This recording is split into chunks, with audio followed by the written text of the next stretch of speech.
Aqui no Porta Aberta a gente vai trocar ideia, informar, dar risada e abrir as portas pro diferente. Com Lucas Romano e Priscila Oliva. Sempre com um convidado novo e um tema de fritar o cérebro. Sejam muito bem-vindos a mais um episódio de Porta Aberta! Olá, Abertinhas e Abertinhos! Como é que vocês estão? Tudo certo? Abertinhos, vamos falar uma coisa séria? Qual foi o último livro que você leu? Por que você não lê mais? Ou melhor, o que te impede de começar a ler? Bom, para ajudar a bater um papo sobre esse assunto, a gente convidou ele, que é advogado e tem um canal de YouTube Bookster, dedicado ao incentivo da leitura. Por favor, recebam Pedro Pacífico. Uma salva de palmas! Bem-vindo, Pedro! Muito obrigado, pessoal. Obrigado pelo convite. Uma honra estar aqui para conversar sobre esse tema que eu amo tanto. Ai, muito bom. Obrigado você por ter aceitado. É um prazer enorme ter você aqui com a gente, Pedro.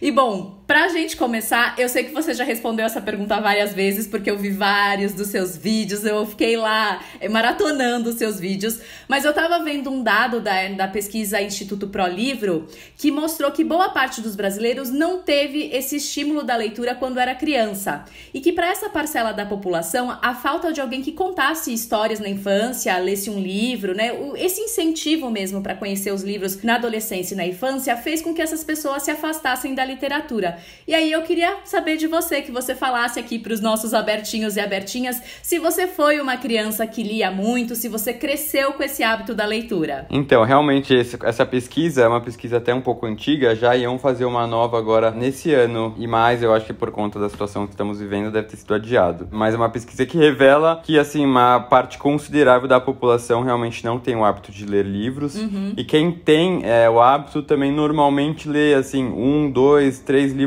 por ano no máximo. Então é um número bem baixo, principalmente considerando as médias de outros países, né? Países como a França tem uma média de 20 livros lidos por pessoa ao ano.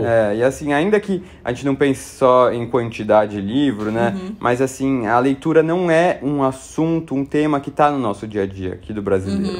Esse é um dos principais problemas, eu acho, porque isso implica totalmente na falta de estímulo dessas crianças, ou desses jovens, ou desses adultos mesmo para ler. É o que eu costumo falar, a gente não tá acostumado a conversar sobre livros, né, com as pessoas. Você não vai numa mesa de bar e vê alguém falando sobre livros, dificilmente. Ou mesmo no almoço de família, né, as pessoas não falam. E aí quando você vai comparar com um seriado, por exemplo, né, é uma coisa normal, você querer saber que se a pessoa assistiu Game of Thrones, qual é o seriado a pessoa assiste, ou mesmo o filme a gente fala, mas livro a gente não fala. E parece que ainda tem uma discriminação dentro disso, né? Se você fala que, eu tô lendo um livro tal, a pessoa já te coloca numa caixinha do tipo, desculpa, não posso conversar com você. Parece que tem um afastamento, diferente de se você falar de uma série ou um filme, né? Exato, exatamente. É como se o livro tivesse num pedestal, né, que só quem é considerado intelectual pudesse falar sobre esse tema. E quem não é, meio que acha chato, não tá afim de falar, ou é aquela coisa, tá tão distante que não se vê, né? Eu acho que, né, com propriedade para falar. E uma das coisas que eu mais tento desconstruir, né, com o meu Instagram é justamente isso. É mostrar que a leitura é para todo mundo, né? Não tem isso de ser intelectual ou não. Até porque eu não sou advogado, eu não estudei letras, eu não sou de uma família de leitores ou de pessoas que trabalham nesse ramo. Eu gosto de falar, eu sou um leitor comum. E eu tô falando de livros, e é isso. E eu posso falar de livros, entendeu? Então você também pode. Você pode falar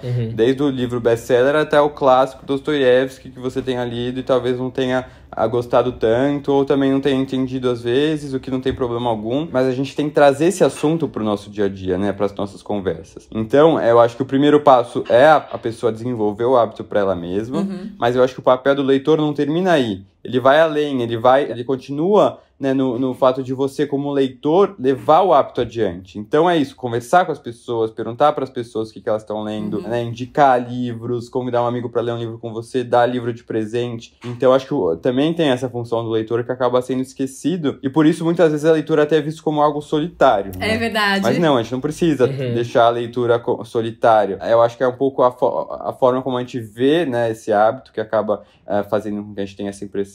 mas a gente consegue mudar e transformar ela num assunto que a gente compartilhe com as pessoas. Sim. Né? E a leitura fica muito mais rica quando compartilhada. Sim, com certeza. Sim, faça um clube do livro. Meu sonho era fazer um clube do livro. Toda vez que eu assisto, eu sou cinéfilo, né? Eu sou formado em cinema e toda vez que eu assisto um filme que tem um clube do livro, eu fico com muita vontade, mas eu nunca fiz. Enfim, não sei se vocês já participaram aí de um clube do livro, mas eu morro de vontade. Assim, eu já participei, eu já mediei alguns clubes de livros. Funciona! Funciona, super, é uma delícia. E assim, com o tempo, você vai, né? Se você é um grupo de pessoas fixas, você vai criando uma certa intimidade maior, então o papo fica mais legal. E enriquece muito a conversa, né? Enriquece muito a leitura. Porque você entra numa conversa, você tendo lido o livro só com a sua experiência, né? A sua impressão sobre o livro.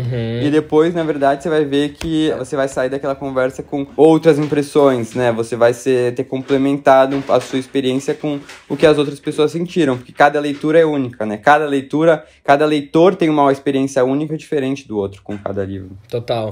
Eu já fiz também. Aliás, o ano passado inteiro, eu tava num clube do livro que uma amiga minha que criou, que chama Sociedade Literária Pão com Manteiga, e que a gente lia livros, tudo relacionado à comida. Ela gosta muito de cozinhar, ela faz pães, então, e ela gosta muito de ler, ela é leitora ávida, é psicanalista, e aí a gente sempre lia livros que giravam em torno da comida. E é muito legal, porque te abre um leque também de livros que talvez você não escolhesse pra ler, né? Exatamente, é isso. Você acaba também saindo um pouco da sua zona de conforto, né? Quando você se propõe a ler livros diferentes, livros que não são talvez daquele gênero que você está acostumado a ler, ou que você acha que você ama e só ama ele, ou de autores que você também não tem afinidade, ou nunca teve experiência. Então é excelente isso, porque eu acho que a gente, a partir do momento que a gente se propõe realmente a sair dessa nossa zona de conforto literária, a gente aprende muito e conhece muito e se surpreende muito. Porque se a gente tinha aquela ideia de que talvez a gente não gostasse ou ia achar difícil o clássico, ou achar difícil ler um autor russo, a gente percebe que não, sabe? Não é nada bicho de sete cabeças, tá tudo já traduzido pro português, você consegue ler, entender. Então eu acho isso interessante. E estimula também a sua linha de raciocínio para poder formular o que você acha no livro. Porque pra mim eu tenho um pavor quando alguém me pergunta o que você realmente achou? E eu já acho que eu tenho que formular uma super crítica e eu já começo a ficar com ansiedade. Eu já não sei dizer direito o que eu achei do livro, sabe? Aí eu começo a ficar confuso. É como se tivesse uma pressão pra você falar de uma forma culta, ou falar o que você achou, então Exato. a sua análise técnica da obra. Mas não é.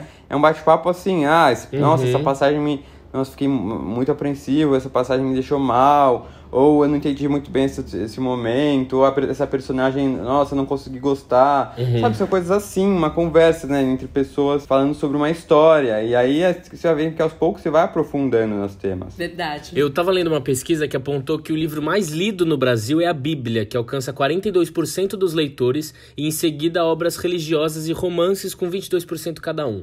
Eu acho que, pra mim, livros sobre religião, você ler um livro sobre religião é algo mais à parte do que você realmente pegar um livro e ler por gosto do conteúdo, né? Eu não sei se muitas pessoas chegam pra você perguntando isso, mas pra quem não gosta e fala, Pedro, não gosto, não é pra mim, não tenho vontade, não tem nada que me prende, meu Deus, o que eu faço?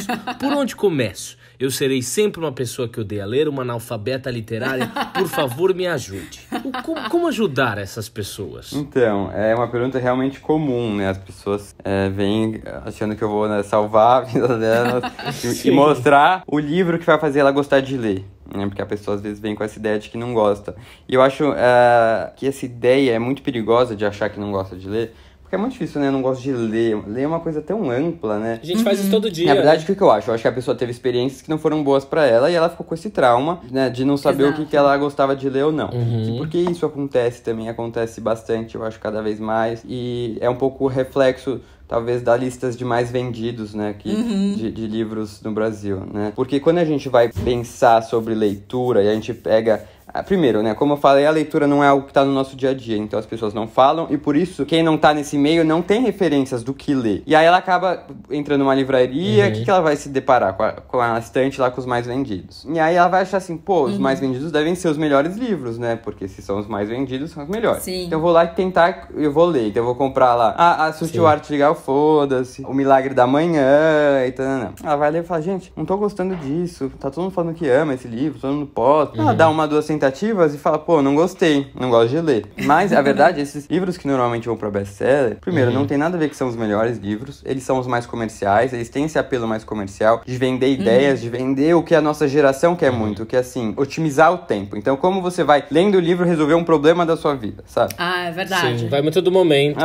E assim, não é nem que esses livros, eles vão resolver, podem até ajudar, mas é aquela coisa, né? Um livro que é feito de uma forma mais superficial, pra poder atingir o maior número de pessoas, e não vai resolver um problema de psicologia seu, ou negócio de comportamento pessoal, porque, né, tem pessoas que estudam só isso, que tem livros aprofundados, então você não pode ter essa ideia. E aí as pessoas acabam só querendo ler esses livros, que são normalmente livros de não ficção, porque elas querem um resultado imediato, né? Elas querem terminar a leitura e ler aquilo e já sair com algum benefício. Quer ter uma resposta sempre, né? Exato. E acabam deixando de lado os livros de ficção, por exemplo, e outros livros até de não ficção, mas um pouco mais aprofundados.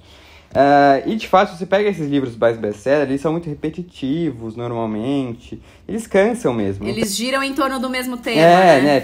É muito exemplo. Então o que eu falo assim, não é que você precisa parar de ler esse livro, não, eles são ótimos também, leia, né, alterem com os livros, tenta dar chance pra ficção, e aí a ficção aqui, quando eu falo, não é ficção, as pessoas confundem um pouco, né, ficção com ficção científica, acham que é histórias de, né, ETs ou monstros e tal, não, ficção é um gênero muito amplo, que é toda a história inventada, né, então quando a gente fala desde o Americana, da Chimamanda, né, que tem é um romance, isso é uma ficção, então, né, Dom Casmurro é ficção, e aí quando a gente dá a chance de ler isso, a gente percebe que a leitura é muito mais do que um objetivo imediato. Primeiro, você tá lá pra curtir o momento, então não pra chegar no fim, pra pegar aquele conhecimento específico, você tá pra curtir. E segundo lugar, o que você vai obter com isso é uma coisa muito mais de conhecer o ser humano, né, entender o outro, se colocar no lugar do outro. É algo muito mais profundo do que realmente você pensar, vou melhorar minha escrita, vou ter mais vocabulário. Isso são coisas secundárias, porque a leitura é isso, é o reflexo da sociedade, do ser humano,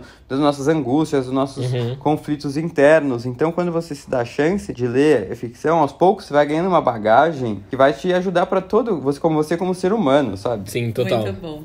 Pedro, bom, eu sempre fui uma pessoa, não sou o Fagundes, né, que lê aí um livro por semana, um dia eu pretendo chegar lá, mas eu sempre me considerei uma boa leitora. Minha média aí era de 3 livros por mês e tal. Tá ótimo. E aí veio o coronavírus, veio a pandemia, e eu me vi entrando num buraco que eu consegui ler 2 livros até agora. E fui muito angustiada, fui dar uma perguntada pros meus amigos como é que tava. Alguns relataram que também não estavam tendo concentração para ler. Eu queria saber se você teve esse feedback dos seus seguidores, se a pandemia trouxe uma falta de compromisso, uma falta de concentração com a leitura, ou se eu vou sofrer aqui sozinha.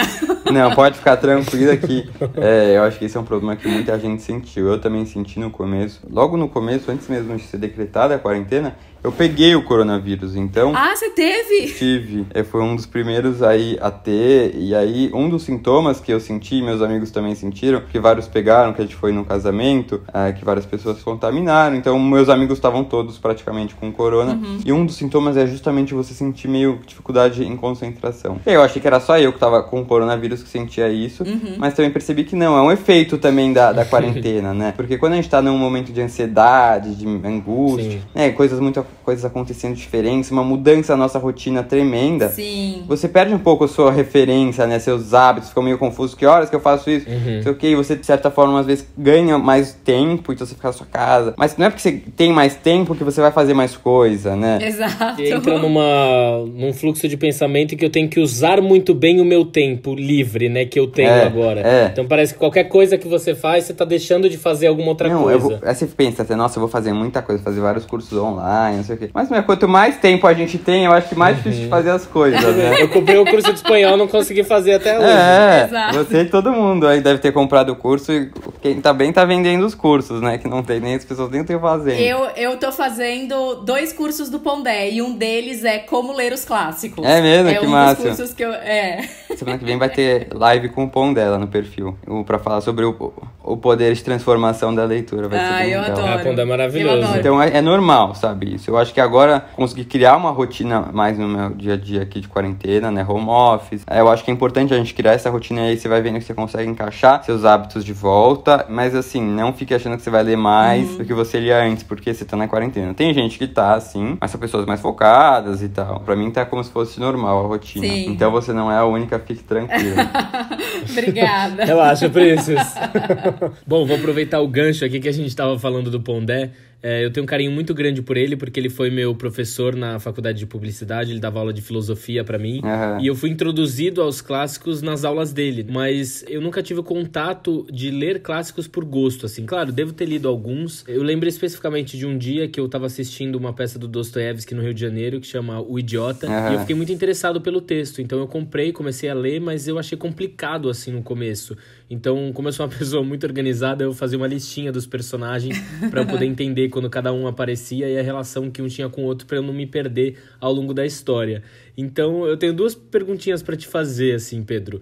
O que um livro precisa ter pra se tornar um clássico e se existe uma regrinha, assim, pra você começar a ler um clássico? Eu gosto bastante dessa pergunta, porque eu também já tive muito essa dúvida. E, assim, não é coisa de muitos anos atrás. Não, eu não nasci numa família de leitores, né? Ninguém da minha família lê praticamente, minhas avós me incentivaram um pouco, mas eu era uma dessas pessoas que sofria por não ter referências, né, do que escolher. Então, pra mim, clássicos era uma coisa que eu tinha muito preconceito, assim, nossa, eu achava, aquelas coisas difíceis, chatas, antigas, que eu não vou entender nada. Então, eu nunca imaginava... Muito rebuscada. Isso. Mas aí, quando você começa a perder esses preconceitos, né, ouvir das outras pessoas conversando sobre esses livros, né? Pessoas normais, vamos assim dizer, você fala, então eu acho que eu também posso ler isso.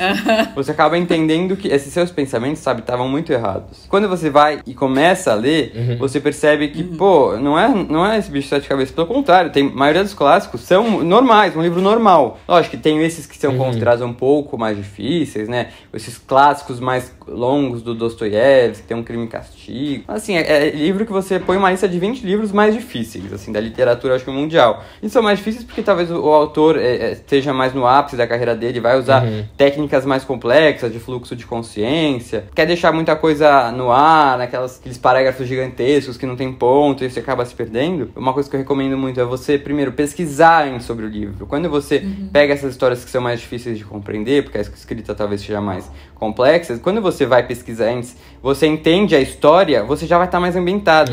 Então você não vai ficar tão perdido na história, precisar ficar preocupado tanto em criar o enredo na sua cabeça. Você já sabe mais ou menos, sabe? Se você sabe, assim, a sinopse, você já começa a encaixar as coisas que você tá lendo. Sim. Entendeu? Faz mais sentido. Tem várias aulas, professores falando sobre esses principais clássicos no YouTube. Assiste antes. Ainda que você vai ter algum spoiler, sabe? Esses livros não são pelo spoiler. É aquilo que eu falo. Não é o final do livro que é o legal. Nesse momento, é o momento da leitura como um todo que é o legal, né? Você curtir o que você tá lendo. Então, não ficar preocupado. Entender o porquê que esse livro é tão famoso. Então, por que um Crime e Castigo é tão famoso? Não é porque a história é muito legal. Não é isso, né? Porque a capacidade dele criar... O Dostoiévski é um gênio em compreender o psicológico humano. Então, a capacidade dele transformar o que tá passando na cabeça de uma pessoa num livro. Então, as angústias, e ele te coloca dentro dos pensamentos dele. Então, é um livro complexo porque você tá na cabeça. Então, fica vindo pensamento, ele vai falando esses pensamentos seguidos, sabe? Fica uma coisa angustiante. Então, é basicamente... Sabe? Quando você começa a entender, também fica mais fácil. Então, é isso. Conhecer mais a obra, conhecer onde você tá indo pisar,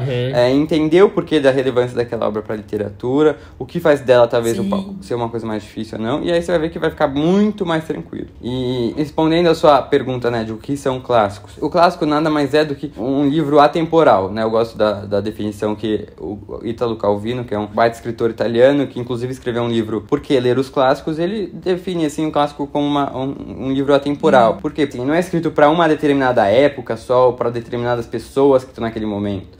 Não, se você lê um livro clássico que é escrito há 300 anos, você vai se identificar muito, porque ele vai tratar de temas universais. A angústia que você sente hoje é a mesma que a angústia que um cara sentia há 500 anos. Sim. Não tem muito um critério objetivo, esse é um clássico ou não é, sabe? Tem livros que estão sendo publicados agora que já pode considerar como um clássico. Então é uma coisa meio de consenso, sabe? E você pode achar que um livro é um clássico, talvez outra pessoa não veja tão dessa forma. E lógico que tem aqueles clássicos mais consagrados, que são meio que unanimidades, que ficam conhecidos na história. E qual foi o primeiro clássico que você leu, Pedro? Eu acho que foi A Revolução dos Bichos, do do George Orwell. Que é um livro que, assim, eu amo de paixão. Era um que eu tinha preconceito, que eu falei assim, nossa, deve ser difícil. Nossa, eu li super facinho, super me envolvi com o livro. Mas 95% dos livros são assim, entendeu? É isso, é encarar, é dar a chance, é se esforçar um pouco, sabe? Não é porque você não entendeu as 5 primeiras páginas que é difícil, não. Você tá no começo da história, normal, porque eu acho que é uma coisa mais de insegurança nossa do que de dificuldade do que tá lá escrito. Eu já comecei a julgar, vai ser sobre política, não vai ser difícil, como é que eu vou entender? Gente, é o porco que domina tudo, e é ali a cadeia entre eles, é super simples. É isso. Bom, eu acho que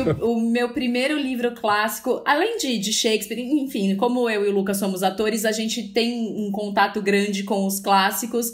Então, tirando o Shakespeare, que eu li quase todas as peças e tudo mais, eu acho que o meu primeiro livro clássico que eu li e virou um dos meus livros favoritos foi Os Miseráveis. E pra mim, assim, foi uma leitura muito fácil, assim. E eu até tô programando pra começar a reler ele no começo do ano que vem, que eu falo, eu tô sentindo que já chegou a hora de eu reler Os Miseráveis. E ao mesmo tempo carrego uma culpa muito grande, porque também um clássico foi o primeiro livro que eu abandonei, porque eu era aquela pessoa que eu lia até o final, e aí Ana Karenina eu fui até a metade e abandonei. E aí eu olho pra... Tá na minha estante ali, que eu falo, um dia eu vou terminar. Me encarando. Te encarando. Mas então, quando você abandona, Pri, seria pela tradução ou não? Realmente foi a história que não te envolveu? Porque eu tenho essa dúvida também, quando a gente chega a abandonar um livro. Já faz uns anos. Eu acho que hoje, talvez, eu conseguiria seguir melhor na leitura, mas eu acho que não é a tradução, até porque é uma edição da Kozak Naif, e a Kozak Naif infelizmente fechou, mas ela tem traduções ótimas, né? E eu acredito que não, eu acredito que fui eu que não consegui. Eu também tenho uma coisa que eu penso, que eu acho que o livro, a gente lê, ele escolhe a gente também, sabe? Então é o momento, também, às vezes você tá vivendo. É o momento. Eu confesso que quando eu fui ler o Felicidades Modo de Usar, que é do Pondé, do Karnal e do... Cortella. Do Cortella, obrigada. E aí eu cheguei bem na parte que o Pondé fala que você lê Ana Karenina não pra saber da história, mas pra se conhecer. Aí eu, nossa... Tá bom, entendi o recado. Aí eu olho, toda vez que eu olho Ana Karenina, o Pondé se materializa na minha frente. Então eu falo, não, um dia eu vou terminar de ler, porque eu não quero mais ser assombrada pelo Pondé. Então eu vou terminar de ler Ana Karenina. Mas é isso, é normal abandonar e volta a um outro momento, tenta. Também, se não gostar, não rolou. Sim. Porque o livro é um casamento com o leitor, sabe? Cada um vai reagir de um jeito, vai depender de qual a sua bagagem, do que você tá vivendo naquele momento. Então não é só o que tá escrito, sabe? O livro não tá terminado quando ele é publicado, ele vai ser terminado quando ele for lido, porque ele vai depender da interpretação de quem tá lendo. Exato. Né? Sim. Bom, e aí eu vou linkar com uma coisa que tem um defeito, que não consigo ler 2 livros ao mesmo tempo. Pedro, você tem uma dica pra me dar? Porque se eu conseguisse ler 2 livros ao mesmo tempo, eu iria ler mais livros. E aí fico com essa... Não consigo. Eu queria saber se você tem alguma dica. Já que você lê 4 ao mesmo tempo, explique pra gente, pelo amor de Deus. Assim, e isso eu vou te dizer. Às vezes tem pessoas que realmente não funciona muito ler mais de um livro ao mesmo tempo, porque a pessoa gosta de, assim, focar naquele livro, vou seguir nele e beijo, tchau, sabe? Mas uma coisa que eu acho que funciona muito, assim, pra começar, escolha livros não só com histórias muito diferentes, mas escolha um livro de ficção pra ler junto com um livro de não ficção. Então é isso, você vai ler esse do Pondé, leia esse com um livro de ficção, então com romance, entendeu? Ótimo. Porque é isso, enquanto um livro desse pode cansar por ser repetitivo e tal, enquanto você alterna com um livro de história, né, você não vai cansar, porque não é todo dia que você vai ter que abrir e ler de novo, né, vai ter um intercalado um dia, ou você vai ler um pouco dos 2 no mesmo dia, e vice-versa também, sabe? Essa é uma dica que eu dou bastante, até pra também é uma forma de encorajar as pessoas a lerem um pouco mais de ficção, é isso. Se você só quer ler não ficção porque você acha que está perdendo tempo ler ficção, tenta ler ao mesmo tempo de uma não ficção, uma ficção. Eu acho que essa é uma dica, sempre escolhendo temas muito diferentes, histórias muito diferentes. E uma dica importante é não deixar de lado uma das leituras. Então, às vezes, você se empolga muito com uma leitura e você meio que deixa de lado a outra. Eu faço isso. Esquece a outra, então, isso é ruim. Então, uma dica assim, fala assim, ó, todo dia eu vou ler um num dia, outro no outro dia. Às vezes, se você quer ler muito um dos livros, primeiro lê um pouquinho daquele que você tinha que ler naquele dia. E aí você fala, como bônus eu posso ler, sabe? Você vai meio que criando umas regrinhas próprias pra se motivar e acabar conseguindo aí manter né, as duas leituras. Não, eu vou tentar, Pedro. Eu vou tentar. Se eu conseguir, eu vou dar esse mérito todo pra você. Quero saber, hein? Eu tenho muita dificuldade de ler 2 livros didáticos um depois do outro, assim. Parece que é um tipo de livro que eu preciso absorver muito o conteúdo e aí depois eu não consigo ler mais um onde eu preciso ter um nível de atenção muito grande. Então eu tento alternar pelo menos um com o outro. Mas se eu leio meio que junto, eu também me confundo um pouco, porque eu tenho uma dificuldade muito grande, que eu não sei se é minha ou de alguns leitores, que é eu esqueço muito fácil. Eu acabei de ler um livro faz 1 semana, 2 semanas, eu não lembro. Se alguém me perguntar, qual foi sua passagem mais interessante? Não me lembro. Tem umas certas partes que pra mim, eu fico na memória, a sensação que o livro me trouxe, mas eu não lembro algumas passagens. Eu não sou o tipo de pessoa que consegue te falar, nossa, tem uma passagem interessante quando ele diz que isso, aquilo. Você é um pouco assim ou você tem facilidade pra guardar? Assim, em primeiro lugar, você não é o único. É muito engraçado como os temas reaparecem muito em qualquer conversa que eu faço sobre livros, porque as dúvidas são as mesmas, as pessoas sentem as mesmas coisas. Então é muito normal. Esse problema de esquecer é uma angústia que muita gente tem e acha que é um problema dela, de não ter boa memória. Mas assim, a grande maioria das minha família teve Alzheimer, eu tenho um pouquinho de medo. Mas a grande maioria, não fique tranquilo que não é por isso, porque a grande maioria das pessoas realmente não vai guardar os detalhes. E eu sou uma dessas pessoas também, porque não é um livro técnico que eu tô indo pra aprender alguma coisa específica, então não preciso decorar nome de personagem, não preciso decorar a passagem. O importante é você ter conseguido se aprofundar e ser absorvido na leitura no momento que você tá lendo. Então é isso. Você vai marcar talvez as sensações que eles te causaram. Uma outra passagem pode ficar marcada pra você. Mas a ideia é, você olhar aquela capa, você sentir alguma coisa, você ter curtido no momento que você estava lendo, porque muita coisa você vai absorver, não por meio de nome de personagem nem de passagem, mas por sensações, que vai ficar lá guardado na sua caixinha e que vai se associar a outras coisas. Então o aprendizado não é tão perceptível, sabe? O importante é você estar absorvido e estar focado no momento da leitura. Se você conseguiu curtir o momento, é isso que vale. Bom, eu vou falar agora de um outro livro que mexeu muito comigo. Eu tenho certeza que é um dos seus autores favoritos, até porque você fez uma live incrível pra mim, foi uma das melhores lives que teve nessa quarentena, que é o senhor Walter Hugo Mãe. A Desumanização, pra mim, assim, é uma das coisas mais lindas e incríveis que eu li. Mas eu acho que todo mundo que lê Walter Hugo Mãe, além de um carinho pelas histórias, a gente parece que cria um carinho com ele, né? E eu sei que vocês têm uma relação muito legal. Eu queria saber, na verdade, como você conheceu o Walter Hugo Mãe? Como foi, assim, que vocês se encontraram? Realmente eu sou muito fã dele. Ele foi um dos primeiros autores que eu li, eu acho, quando eu comecei a me aventurar um pouco mais além dos best-sellers, sabe? Quando eu comecei a seguir perfis literários, comecei a descobrir esse mundo e me encorajar mais, eu recebi uma indicação de um livreiro, do A Máquina de Fazer Espanhóis, e eu li, assim, eu fiquei muito impressionado, eu fiquei apaixonado. Eu falei, quem é esse cara, sabe? Não tinha noção, assim, quero saber mais. Comprei meio que todos que ele tinha. Era muito linda a escrita dele, uma poética maravilhosa, coisa que eu nunca tinha lido, nada assim.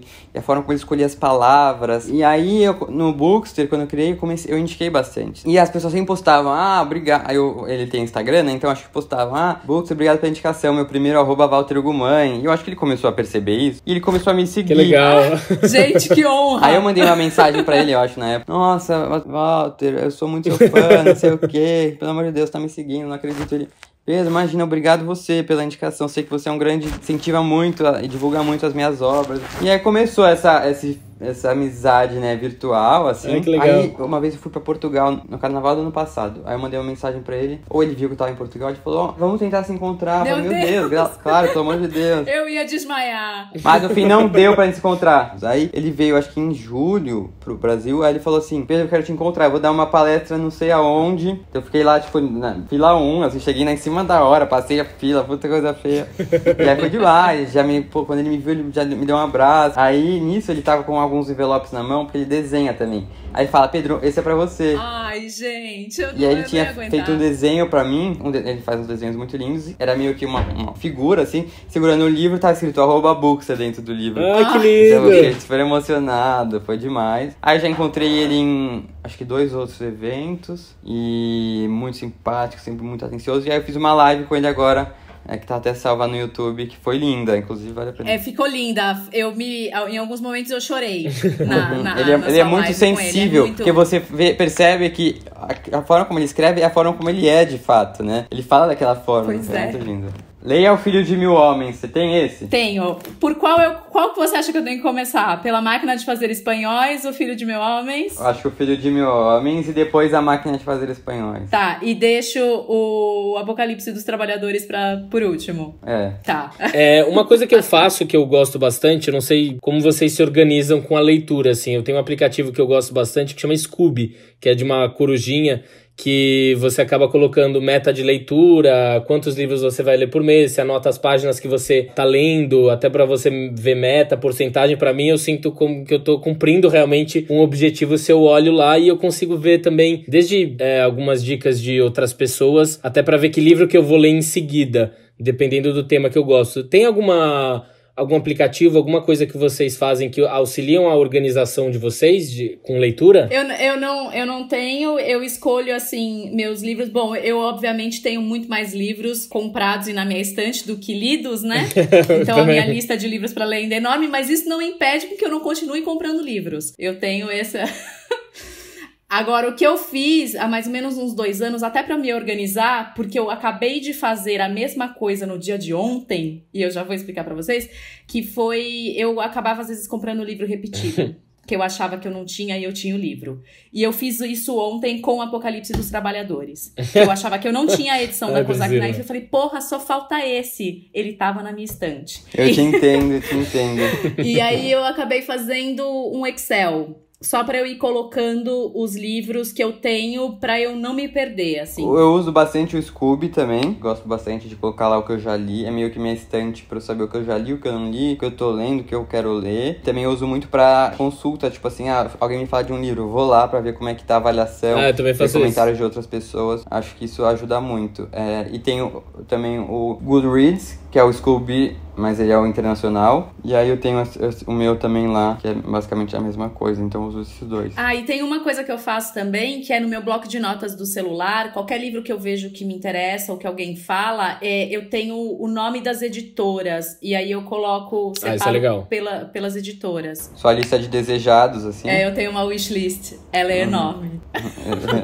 Eu te entendo. Eu tenho uma também eu faço pela Amazon já. Que aí eu consigo ver quando o preço tá abaixo de quando eu coloquei, sabe? Se tá com desconto. Então, é que eu faço uma coisa que todo ano eu falo que eu não vou, mas bate dezembro eu tô lá, que é a festa de livros da USP.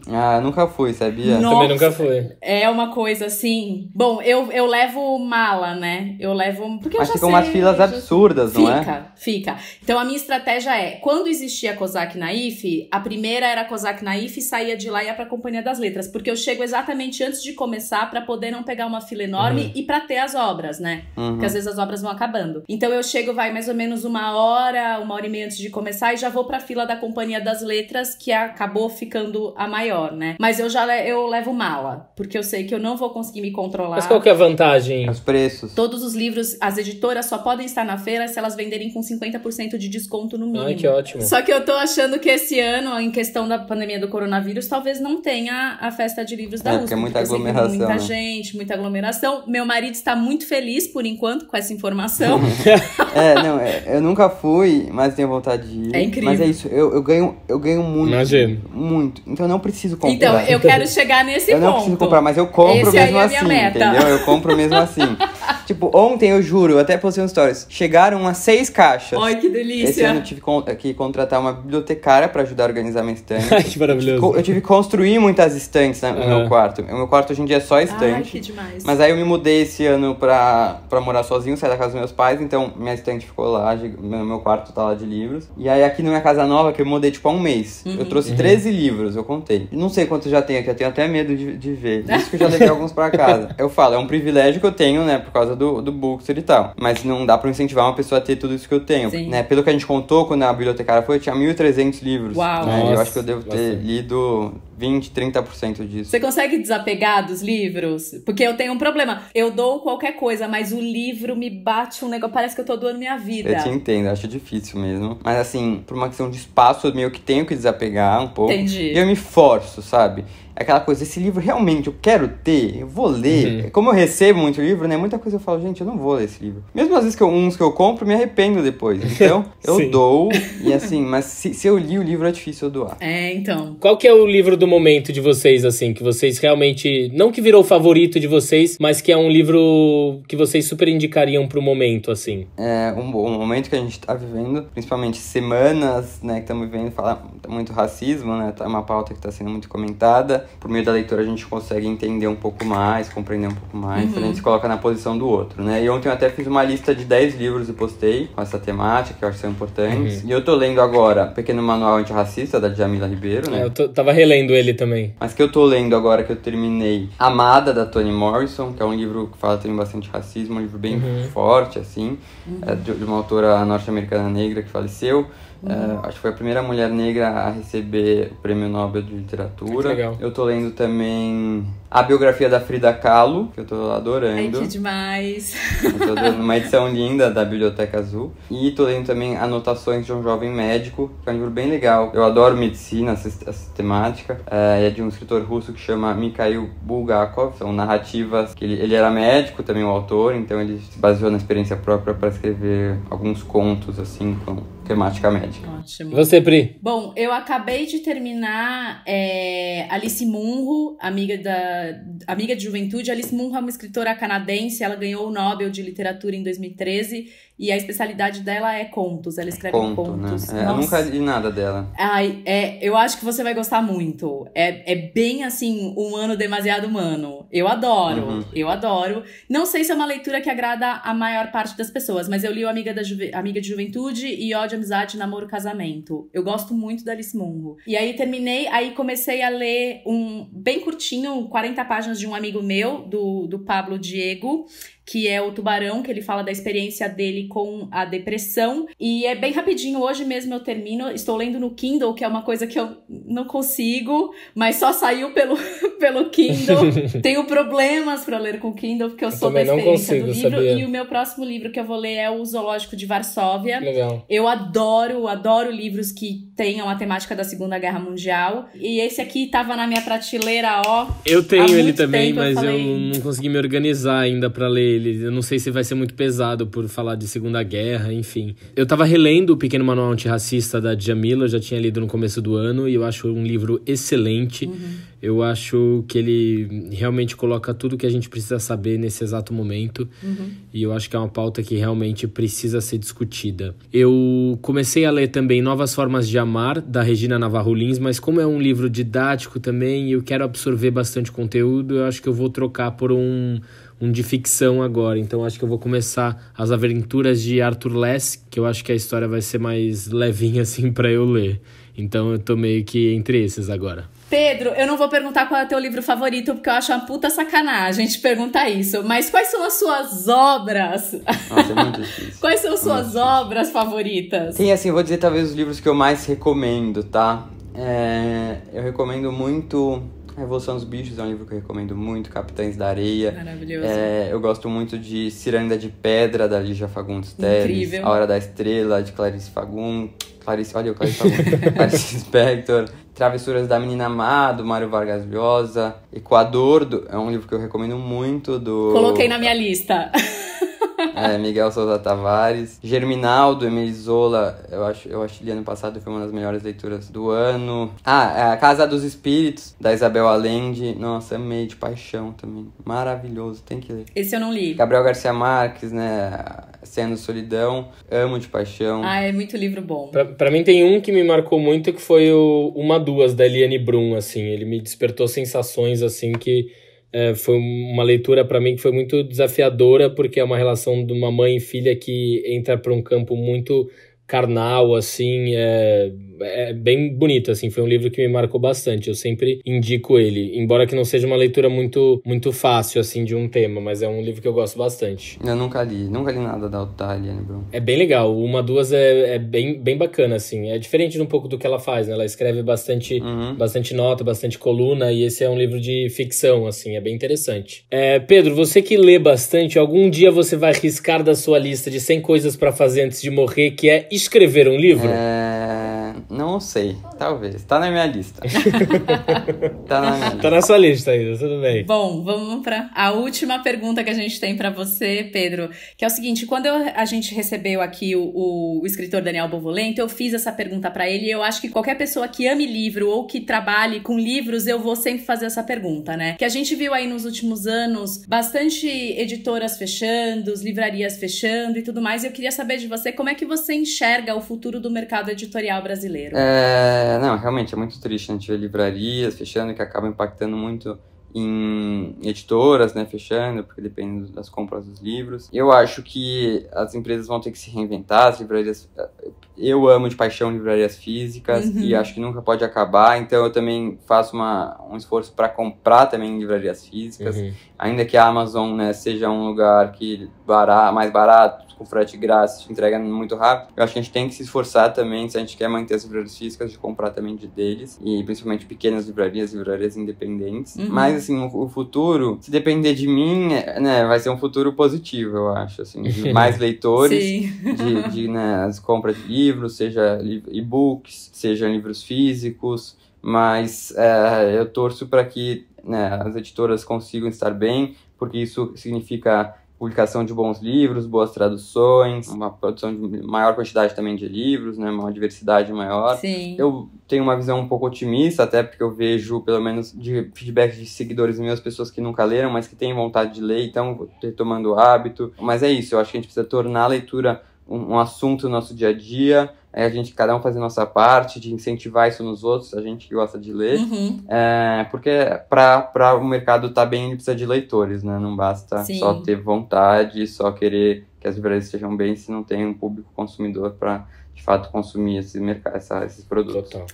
Eu acho que é bem tirar a leitura de um lugar inatingível, né? Como se só pessoas muito especiais ou muito inteligentes ou muito capacitadas lessem, né? Todo mundo pode ler um livro, né? Total. É uma habilidade que você desenvolve. Exatamente. Pedro, a gente tem um quadro aqui no nosso podcast onde a gente abre a porta para alguém ou alguma situação ou algum sentimento, para o que você quiser. Vou começar pela Priscila. Ai, sempre comigo.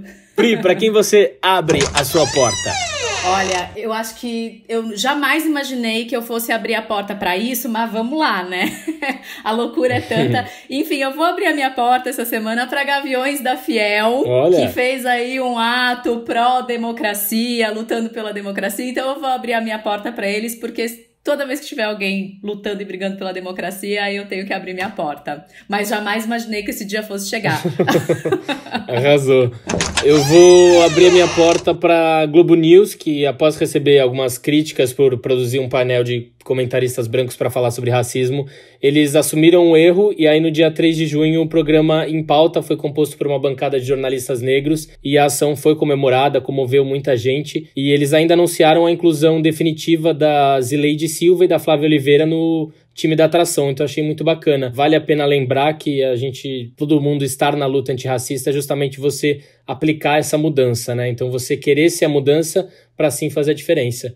Então acho legal todo mundo se perguntar o que a gente está fazendo dentro do que a gente é capaz de fazer para realmente ser antirracista. Então minha porta abre para eles. E você, Pedro, para quem você abre a sua porta? Eu vou abrir minha porta pro Adriel. Não sei se vocês viram. O Adriel é um menino de 12 anos que tem um Instagram de livros. Era assim, acho que tinha uns 200 seguidores. Ele fazia esse trabalho super legal de incentivar a leitura. Um garoto negro, e ele foi vítima de racismo, recebeu comentários horrorosos. Sim. E aí ele compartilhou isso de uma forma super madura, né, mas ao mesmo tempo revoltado. Lógico, isso acabou ganhando dimensões, foi compartilhado assim por milhares de pessoas, e hoje, depois de alguns dias, ele tá com mais de 800 mil seguidores. Que ou seja, virou de um dia pro outro, né, o maior perfil literário do Brasil. Que legal. Então, tomara que ele consiga realmente, né, continuar por meio desse poder de tantas pessoas que ele atingiu, levar o amor da leitura, o incentivo à leitura, mostrando que, né, uma criança de 12 anos consegue já fazer isso. Sim. E que sirva de exemplo para a nossa geração, para gerações que estão vindo, e que as crianças se espelhem nele também, para querer adotar e reconhecer a importância da literatura. Total, ele é muito fofo. O arroba dele é só o nome dele? Não, acho que é Livros do Dri. Livros do Dri. Livros do Dri. Eu vou colocar na descrição, mas é Livros do Dri. Legal. Muito legal. bom. Bom, Pedro, pra quem quiser aí acompanhar o seu trabalho, onde é que nossos ouvintes podem te encontrar? Então, no Instagram, é o principal, né? O canal é o @book.ster. Mas coloca Bookster, você já encontra, ou Pedro Pacífico também. Tem canal no YouTube também, Bookster, por Pedro Pacífico. Tem o site também, que é o booksterpp, pedropacífico, né, .com.br. E é isso, não tem o Twitter nem podcast. Ah, faz um podcast de livro! Ainda. Mas, por favor, sigam o Pedro e assistam as lives do Pedro, que estão incríveis. As melhores, viu? Muito obrigado, pessoal. Semana que vem tem cupom 10 com a Lilia Schwartz, que é uma baita historiadora também. Arrasou. Muito bom. Bom, todo sábado a gente vai estar aqui para bater um papo. Segue a gente no Instagram, @portaabertapodcast. Dicas, dúvidas, sugestões, manda pra gente lá, Brasil. Pedro, muito obrigado pela sua presença virtual aqui. A gente agradece muito, foi super gostoso o papo. E muito obrigado por você ter aceito. Obrigada, foi um prazer. Obrigado a vocês, gente. Uma delícia falar sobre esse assunto, eu amo. E também com pessoas aí super legais vocês, o papo ficar ainda mais gostoso. Então é isso, adorei a nossa conversa e muito sucesso aí pro podcast de vocês. Obrigada, Pedro. Valeu. Obrigado. E você que ouviu até o final, obrigada pela sua presença. Um beijo, galera. Beijo. Tchau. Tchau.